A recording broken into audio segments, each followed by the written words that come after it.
evening, David McGuffin here. I am on the island of Ischia in the Bay of Naples in Italy. So I've designed a tour. I'm calling it the Amalfi Coast and the Islands. This 8-day tour begins and ends at the airport in Rome. After a super fast train ride, we'll hop on a ferry to the island of Ischia, loaded with tropical forests, medieval fortresses, and the ever-looming Mount Epimeo. We'll spend a day on the jet-setter's Isle of Capri, and yet another day visiting Europe's 2022 Island of Culture, Procida. Then we'll head to the mainland to get an authentic Neapolitan pizza in Naples and enjoy a guided sightseeing tour of Pompeii, a city buried for centuries with volcanic ash from nearby Mount Vesuvius. Spend an entire day on the Amalfi Coast visiting Positano, dining al fresco, and sightseeing in the Amalfi town. Finally, enjoy seaside Sorrento, featuring an inviting town and spectacular sunsets. We'd love to show you around and have you travel with us. Check out our tours at davidmcguffin.com. That's davidmcguffin.com. Hey, listen, your adventure starts right here from the island of Ischia with David McGuffin's Explorer Year.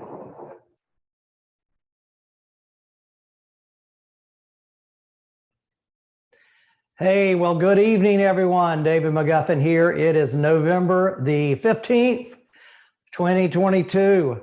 We're approaching the time when we're beginning season 3. Not quite, but give us about 2 more weeks. Been doing this since the first week of December of 2020. So thanks for joining me again on Travel Talk Tuesday. We have a great time coming together and sharing some travel experiences together, and talking a little bit about the tours we offer in Europe and the destinations that we go and travel to in Europe. Boy, tonight I was going to do the entire Amalfi Coast tour, but I saw that I went back and reviewed that we've done that type of topic a couple of times in the past 18 months or so. So tonight I'm going to talk a little bit about the Amalfi Coast tour and where we visit, but I'm also going to concentrate mostly on the island of Capri, or we may say Capri, but it's an island in the Gulf of, in the Bay of Naples as well, along with the other islands that I just mentioned earlier with Ischia and Procida. So that's going to be the focus of our attention tonight on our Travel Talk Tuesday. Let me share my screen here just a second. And here we go. Get back into this map. And let me let that sit there a second. So I've kind of changed up this best of the Amalfi and Islands tour. And that is, I've kept the price the same, but I've added another day onto it because we found in the 3 times that we've done this already that it was a mad dash to try to get back to the train station in Sorrento or the bus station in Sorrento, and then back to the airport in Rome on day 8 of the tour. So what I've done is I've just extended it so that it is 9 days, and we are ending up going in a leisurely route back to Rome, spending the night, and then you can fly out from Rome. So basically the tour is now this. We 3 nights on the island of Ischia, and I've kind of outlined it here on the left-hand side and said we're in Ischia and learning about that island. The first day, the second day, we go to just a short little boat ride across to the smaller island of Procida. You see that here, and this is just off the coast of Italy as well. Then the third day, we take about a 45-minute boat ride over to Capri. We spend the day in Capri. And the 4th day, we tour the island of Ischia. And there's 4 different villages on that island surrounded by a volcano there. And then the villages kind of tumble down the hill from that extinct volcano. And so we'll tour Ischia. Then we go take the boat back to Naples, like here. We visit the town of Naples just briefly, kind of go to the harbor. We visit a authentic Neapolitan pizzeria. And then we visit over here. We go to Pompeii that afternoon, and we meet a local guide there and explore Pompeii for 3 or 4 hours. then go right on to the peninsula here of Sorrento. We're there for 3 nights. And during that time in Sorrento, we spend some time touring the Amalfi coastline, which is the southern area down here, and spending some time in Sorrento as well and touring that town. And then, as I mentioned, from there, we head back on day 8 to Rome. We'll visit, we'll set up in the city center of Rome. We'll even visit the Colosseum there in Rome and also have a final dinner together there that night at one of my favorite restaurants in Rome. And then on day 9, you get up and fly home back to the United States or wherever you're going on your next adventure. So I've kind of expanded it, kept the price the same. So we've kind of added another day to the tour over that. So that's what we're doing nowadays with our Amalfi Coast tour. And we have one of those going on in April of this year. And if you're interested in it, I'll give you a little promo about it at the very end of tonight's presentation. Okay, so I told you we're going to talk about this island called Capri, which is an hour from Sorrento by a fast hydrofoil, or about 45 minutes from Ischia. And so it's easy to get to. And here's a little overview of us, I think, leaving the island of Ischia and traveling to Capri. If my video, yeah, this is island of Ischia. We're leaving that and we're heading kind of southwest to the island of Capri. An old fortress on that hill, many centuries old, and landmark of the island. Look how blue that water is. This is Capri, and it's very poignant in part of the way that it looks. You see the high mountain here is a village on top of there is called Capri. And Capri stretches out down here a little bit along the seaside. But really, when you get to it, you'll see it's a long way up as well off the water. I see that video. I must have shot that in slow motion. I didn't realize that, but that's kind of cool to see that water moving by so slowly. The boat is.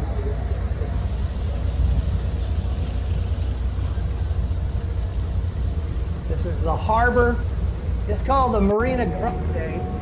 I think I'm going to call it the Marina Piccolo, the small marina, but that's around the corner. This is the Marina Grande. Okay, guys, here we are arriving in Capri at the Marina Piccolo.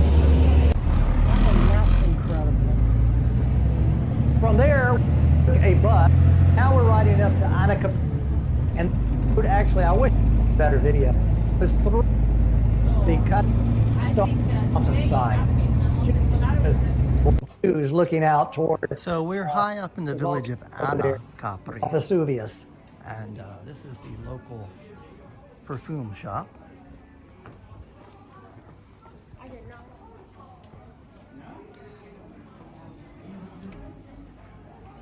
Carthusia. I'll look up the reason for this depiction. Maybe that is Carthusia. Who knows? I don't figure that out, but it sure smells good. So maybe you can see I looked up the definition of what it is. That has nothing to do. It's not Carthusia. It's a drawing by a gentleman named Mario in 1948, depicting the sirens, the dangerous vixens who reside in the waters around Capri that lured the sailors into the rocks.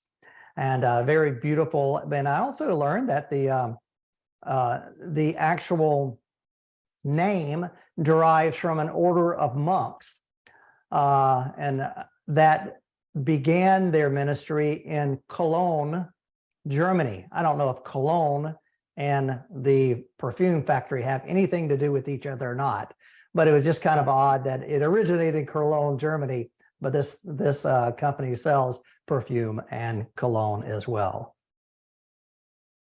Enough speculation.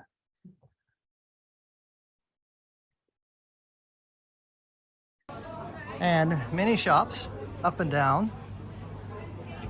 Here's Charlotte and Diane and Carol. We're going to look for some food. We're staying in Procida. Here we're heading up to the top of the mountain here for wonderful views all over the village of Capri and the village of Capri and the whole island of Capri. Charlotte's there in front of me. Diane's in the blue.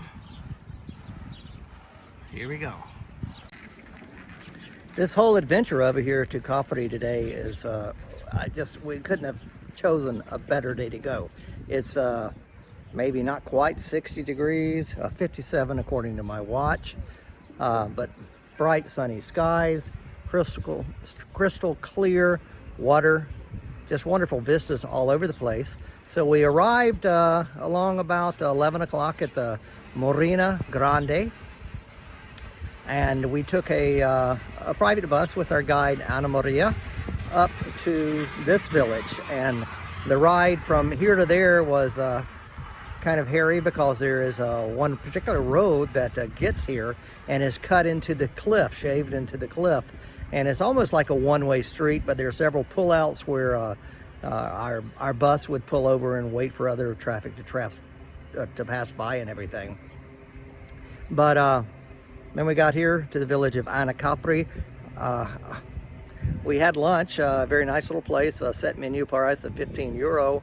And I regret that I did not take any video or photos of it, but it was some very good stuff. We had ravioli, spaghetti marinara, and I had a pizza margarita.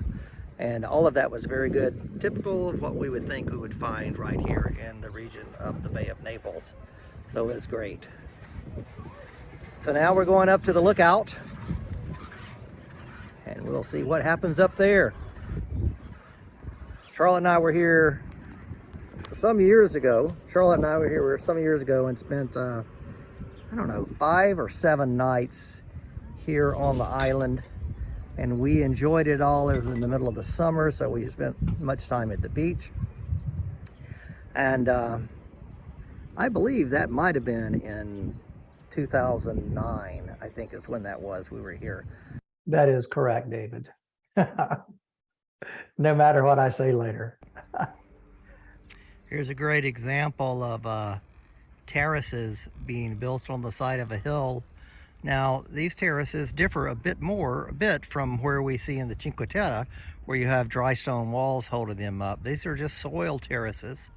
And as you get a little higher above, you can see some stone wall terraces up in this area. Again, we are here in the month of April, early April of 2022, and you can see everything is green. New plantings in the gardens here, or orto. Olive trees being planted down here. And now up through the forest. Hey, Becky. Hey, John. David. How's it going? Doing fine, man. Doing fine. Great.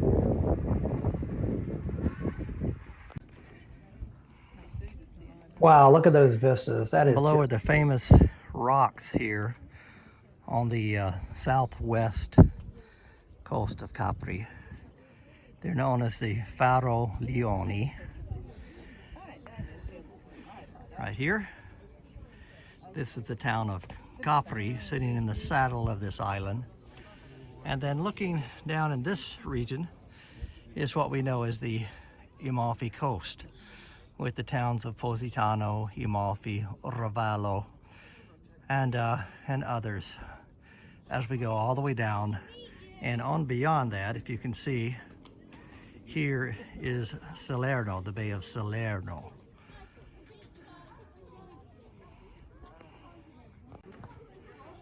A little 360-degree spin, just so you can see. 150.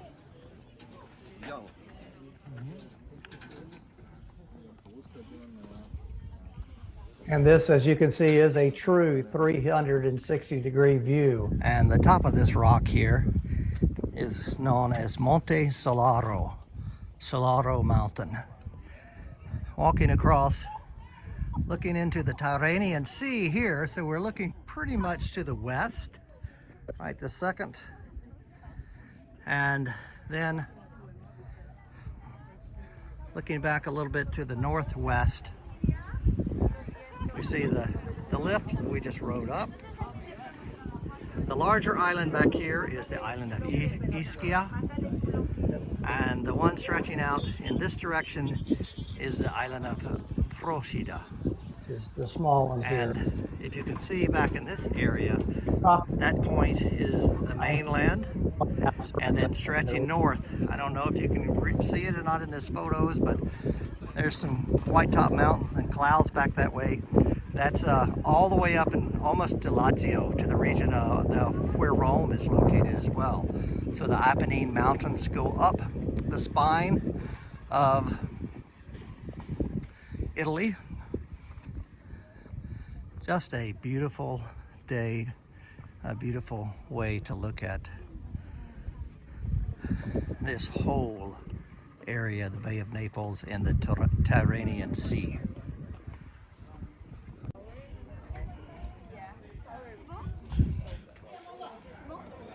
Everybody enjoying the sun, the drinks, nice little bistro cafe restaurant here.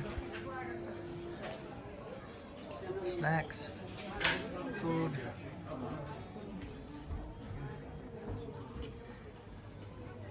Trash cans, recycling bins. And then what I've not pointed out is just beyond these people's heads is Mount Vesuvius, the volcano here on the Bay of Naples that is still an active volcano.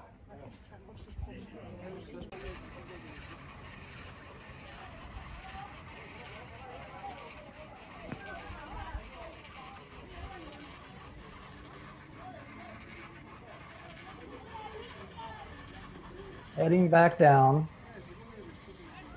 to the village of Ischia and Capri.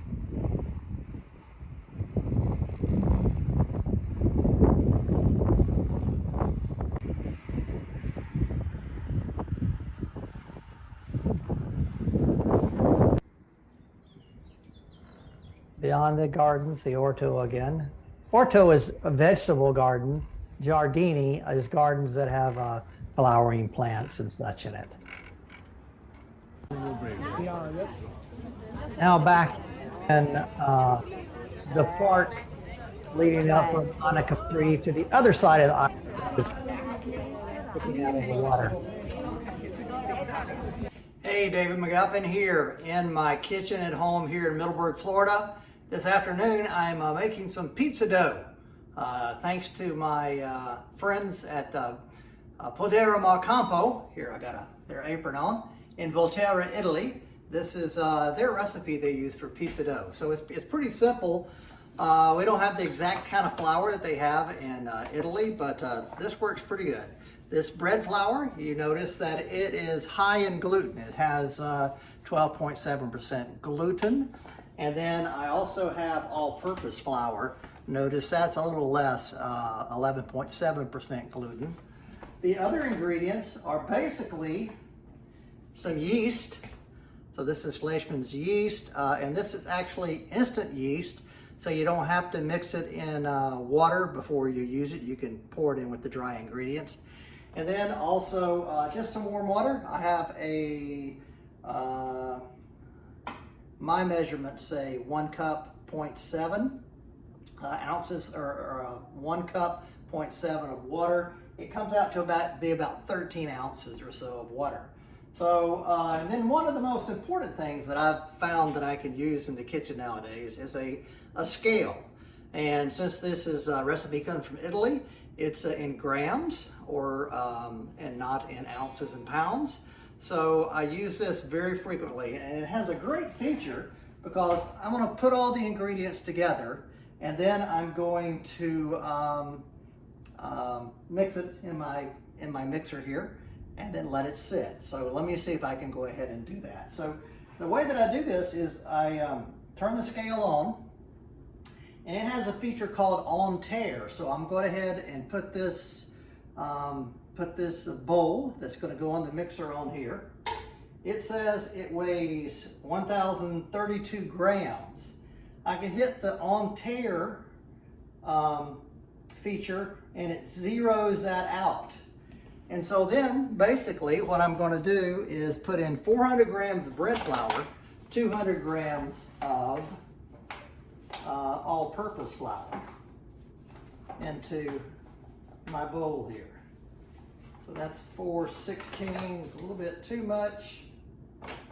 That's right at it. And then add another 200 grams in, making a total of 600 of all-purpose flour.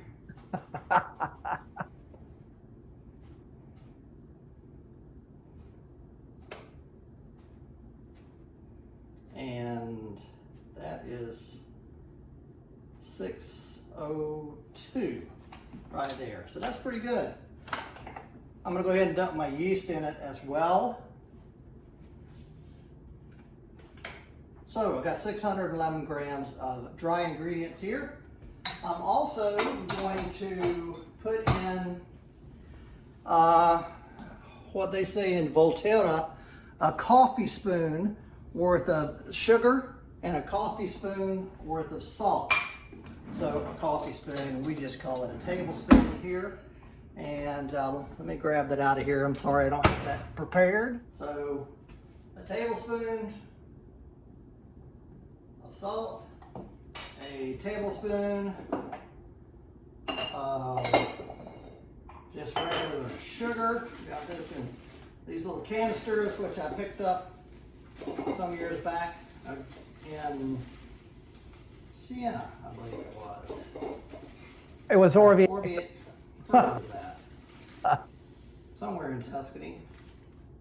Umbria, Orvieto. Here's the sugar. I believe it was Orvieto, that's where I picked that up, which is not in Tuscany, it's in Umbria. So I got all my dry ingredients there together. I'm also going to put about a half a cup of olive oil. I'm going to just eyeball that.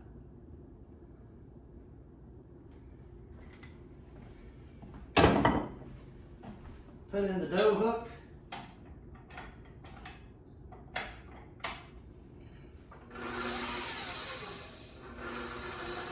Turn it on speed number 2 and slowly pour the water in.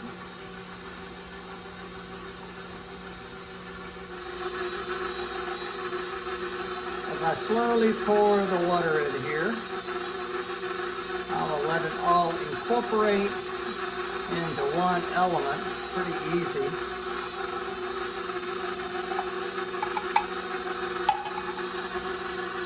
And let it go at it for about 4 to 5 minutes.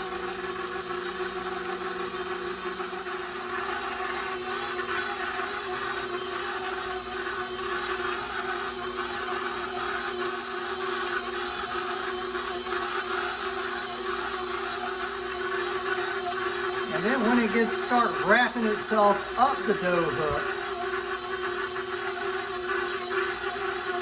I'm going to pull it back down, let it go for about another minute, and then let it rest. So once that's done, I put a little all-purpose flour on top of it, and I'm going to cover it with a towel and set it aside in the dry kitchen for about 2 hours. And then come back and knead it, and it'll be ready to work for my pizza dough later on. Okay, so the dough's set here for, gosh, 2.5 hours. I've taken it out of the container and put it over here on a little all-purpose flour. This is more dough than I need for one pizza, so I'm gonna cut it in half.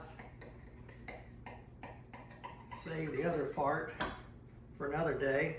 I just kind of like to put it together, tuck the edges under like this.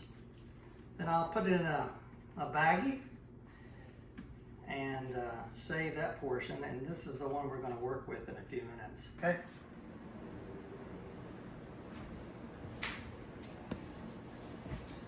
So I began by pushing the dough down into a small circle, maybe 10 inches in diameter or so. I like the crust not like thick crust like we would get here at home at the pizzerias that we would go to, but a little bit thinner than that. And with this flour that I used, with the high gluten content, it's going to be it'll stick together a little bit better and a little more stretchy. Roll it out, and the trick to doing this is you roll it out and let it sit for a minute or two until the gluten loses some of this elasticity, and then you roll it again. So I'm going to let it rest like this for a couple of 3 minutes, and then come back and roll it again. Okay, everything's rested here for about 4 or 5 minutes. I'll give it the final rolling before I put it on the pizza board. You can see it's pretty thin, maybe 1/8 of an inch or so, and see how it rolls out pretty well right there. Next step,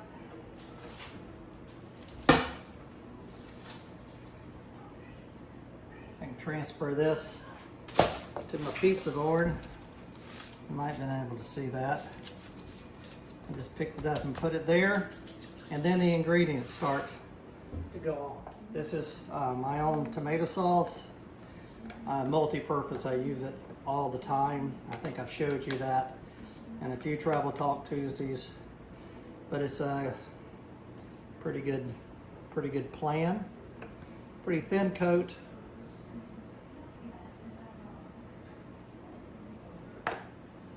Of the base. You can see my sauce is not pureed, it's chunky, and that's the way I like it, for no matter what we use it for. But it's a combination of only thing is onions, San Marzano canned tomatoes, old canned tomatoes, and some salt, pepper, spices, olive oil, and that's it.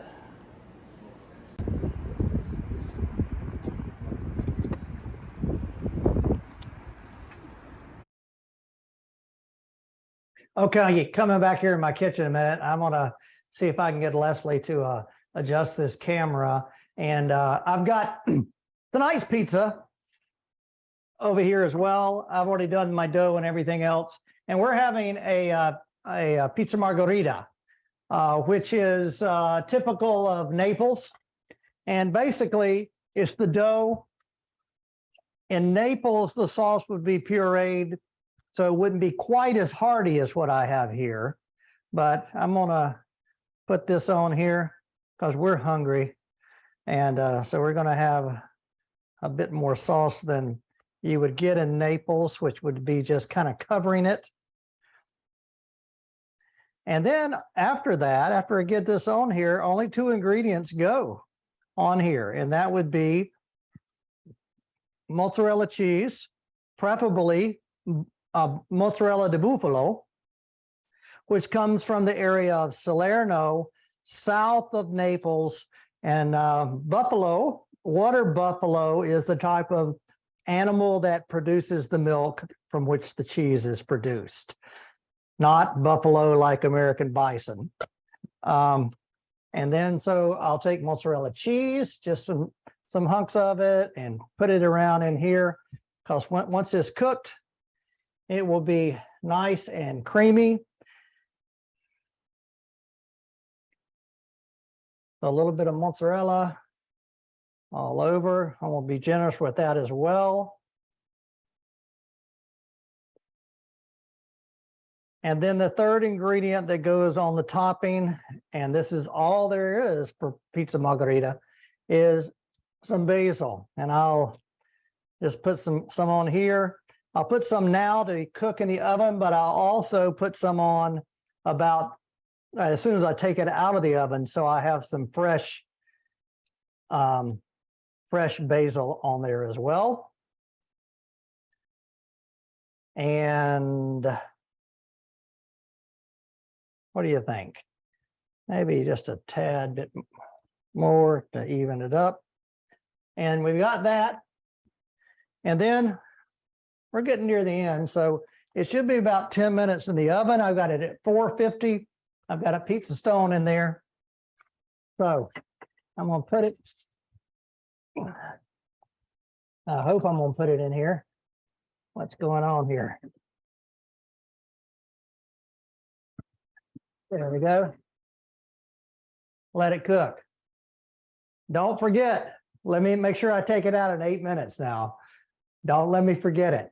So let's finish this up with the island of Capri.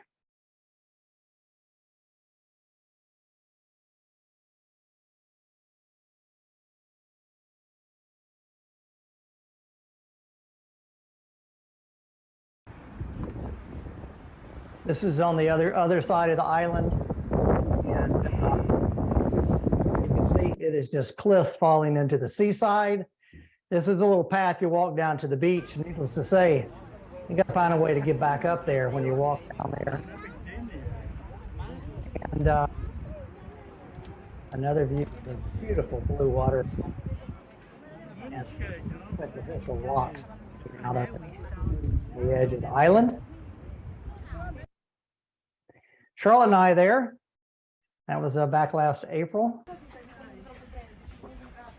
You can see there's folks that have some jackets on as well. So I think it's, like right about 60 degrees, very, very pleasant. If you go in the summer, first of all, it would be very crowded. A whole lot of the people that have a lot more money than I have go there and stay for a week or so and walk around in linen suits and beautiful dresses and have dinner at the Piazzetta and everything.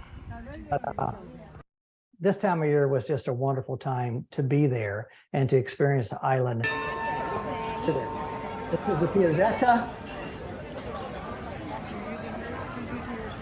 The small little piazza is square. Hey, David McGuffin here. Welcome to Travel Talk Tuesday. We are on the Isle of Capri, or as they say in Italian, Capri, in the small little square called La Piazzetta. And as you can see, it's loaded on the top of the mountain with sun and plenty of cafes here that will let you sit down and sell you an expensive drink. We're just down from this Piazzetta, and this is the main bus station where you catch local buses to the Marina Piccolo, down to the Marina Grande. There's also a funiculare that goes down to the Marina Grande. We're walking down this street to the bus parking, which will take us back down to the Grand Marina for our trip back to Ischia this afternoon.